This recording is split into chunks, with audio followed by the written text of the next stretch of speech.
Hello students, आज हम लोग पढ़ेंगे पीवी शैली की सबसे अच्छी poem loves philosophy. Loves philosophy poem लिखी गई 1819 संभवतः और पब्लिश्ड हुई थी ली हंट के जर्नल्स में 22 दिसंबर 1819 को।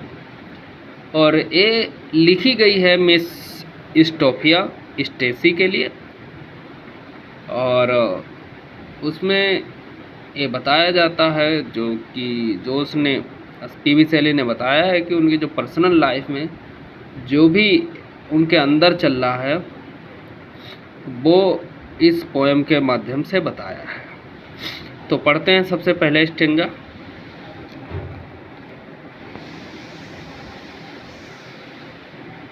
The fountain mingle with the river.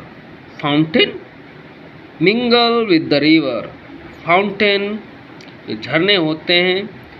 Mingle with the river किससे मिल जाते हैं? नदियों से। And the river with the ocean. और रिवर किससे मिल जाती है? ओशियन से। उसका कहने का सेंस है कि जो झरने हैं किससे मिल जाते हैं? नदियों से। और नदियाँ किससे मिल जाते हैं? ओशियन से। और वो अपने आप से क्वेश्चन करता है कि झरने जब नदियों से मिल जाते हैं और नदियाँ मिल जाती हैं ओशियन से, तो फिर मैं क्यों नहीं मिल सकता? उसके अंदर एक क्वेश्चन आता है कि जब झरने नदियों से मिल जाते हैं और नदियाँ मिल जाती हैं ओशियन से, तो फिर मैं क्यों नहीं मिल सकता? अगली लाइन है the winds of haven mix for ever. जो वाइंड्स है किसकी? स्वर्ग की जो हवाएं हैं वो मिक्स मिल जाती हैं। बाट ever mix for ever be the sweet emotion. किसके साथ? एक स्वीट मधुर इमोशन के साथ मिल जाती हैं। जब हवाएं एक इमोशन के साथ मिल सकती हैं, फिर मैं क्यों नहीं?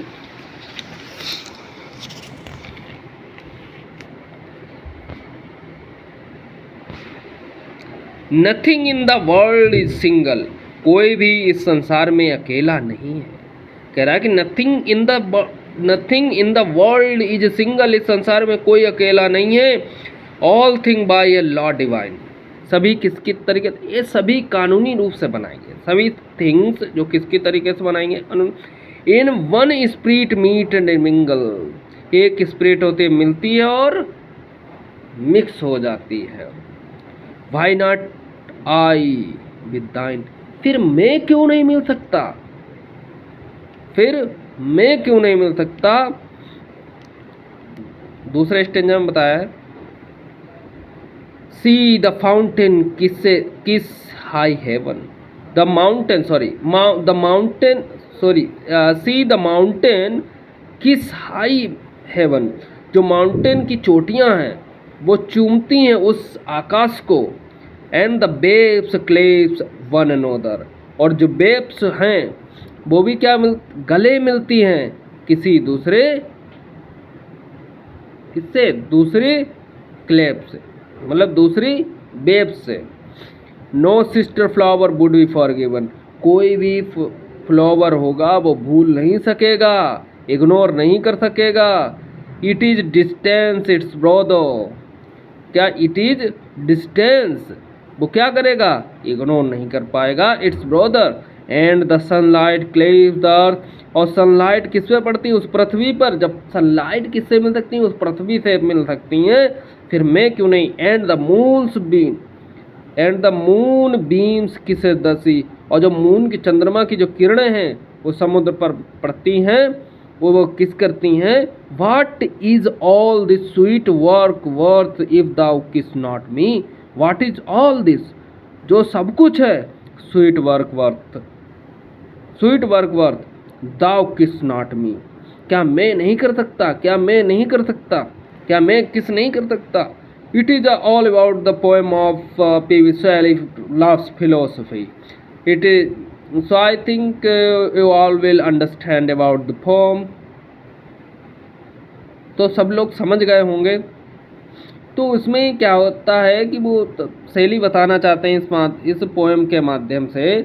क्या कहना चाहते हैं कि see the mountain kisses high heaven, and the babes kiss one another. No sister flower would be forgiven.